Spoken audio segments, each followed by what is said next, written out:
I searched Amazon and found 3 new quilting tools for me. Let's take a look and see what they are, and I'll give you a quick review on what I think about them. So first up, we have the Omni Grid Omni Rack. Now the large retails for about $30 and the small one retails at about $15. You can pick them up on sale.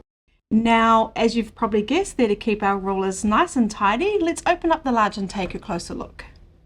With the large Omni rack, you can fit 8 rulers along this way, which I believe it was designed to do, or you could actually put them this way and fit 12 in. So if I get my larger ruler that I've got on hand, you can see that just slots in there really nicely.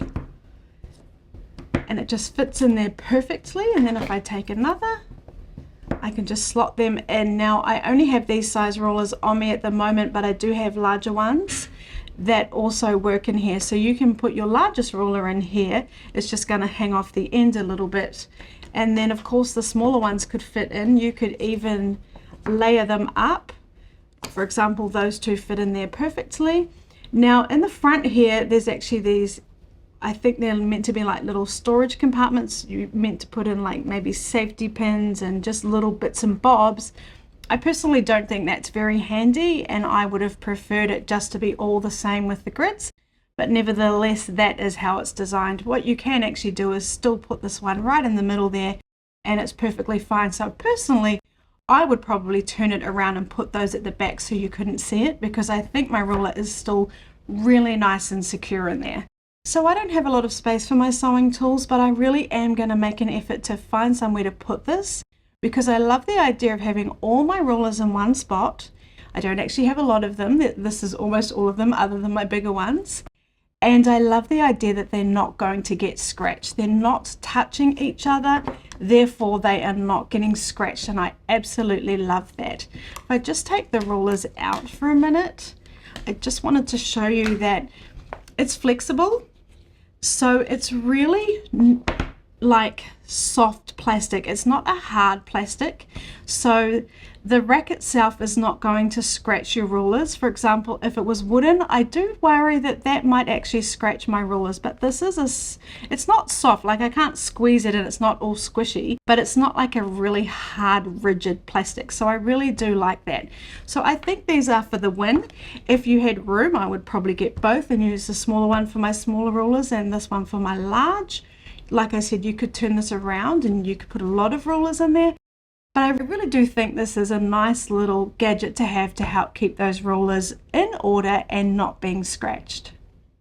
So next up is my wild card. Now I was just on Amazon trying to find some tools that I didn't have that I would like to try, and this popped up and I thought actually I want to give that a go. So here we have it. It's the Art Bin Slimline Magnetic Box, and over here they call it the Solicious by Art Bin. Now what it is a really slimline little case to put your little bits and bobs in. Now it is magnetic. This white piece here is actually like a magnetic sticker that they've just stuck in the bottom there, and I just copied the picture on the front and put some things in here. I don't have any of those scissors, and my scissors were too big and heavy for it to hold, but I've got my sewing machine Allen key, and then if I just close it, you can see if I kind of move it around, they're going to stay in place.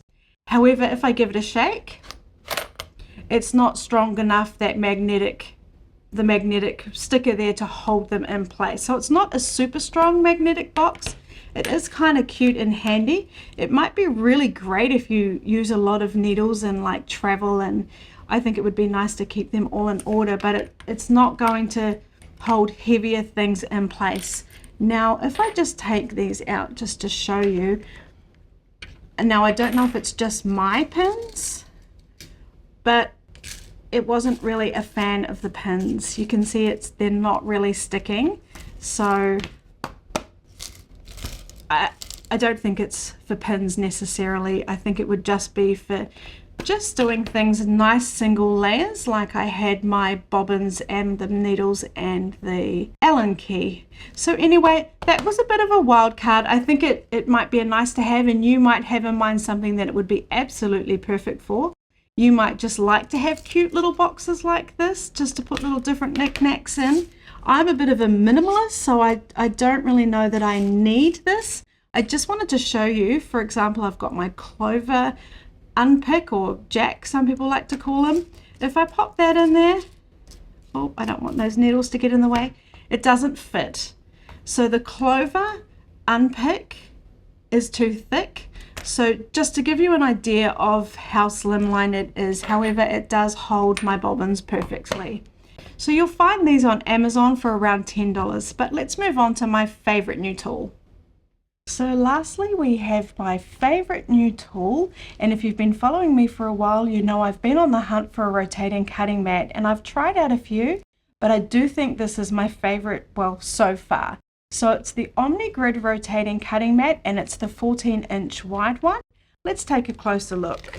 So here we have our rotating mat, and you can see it rotates. It rotates really nicely. It's got these scalloped edges where you can just grab anywhere and turn it, which I thought was quite a cool little feature. If we flip it over to the back, we've got a non-slip base, which just helps prevent it slipping when you're using it.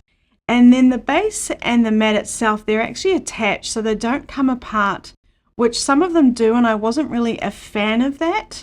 If we flip it back over, it's very low to the table, and I find that when you sort of press down on it, it almost suctions onto the table, helping it not move. You can see it's only moving a little bit, and I quite like that feature too. Another thing to note is because it is low to the table, like if I press down on it, it's not moving down or denting down. I don't know how to explain that properly, but some of them have quite a thick base, so when you're pressing down on the center, it kind of concaves in, and I didn't like that at all. So I'm actually really happy with this one.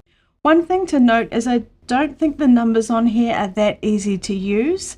I know we generally use our rulers as our guide, but sometimes I like to use both the mat and the ruler, so that's something I thought was a little bit harder to use on this particular mat.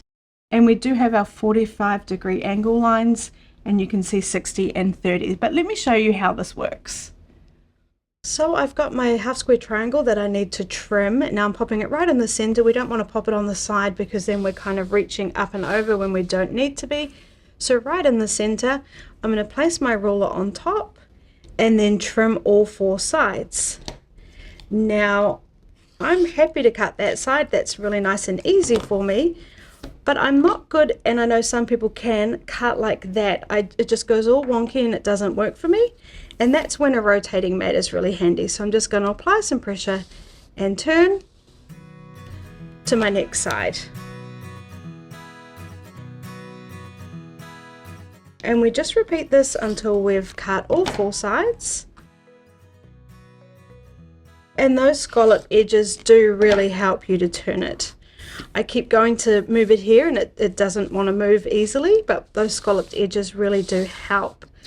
Now, there we have it. Isn't that nice and easy? I do find that if you've got a lot of pieces that you need to square up, this does really save some time. However, if you're a beginner quilter, this is sort of a tool you would buy once you know that you love quilting and you're ready to invest in a few more tools just to expand your tool base. So there we have our 3 new tools. If there's a tool you'd like me to check out, please let me know in the comments. If you enjoyed this video, please hit the like button. It really helps me out. I've put the Amazon links in the description below. Thanks so much for joining me, and I'll see you in the next video.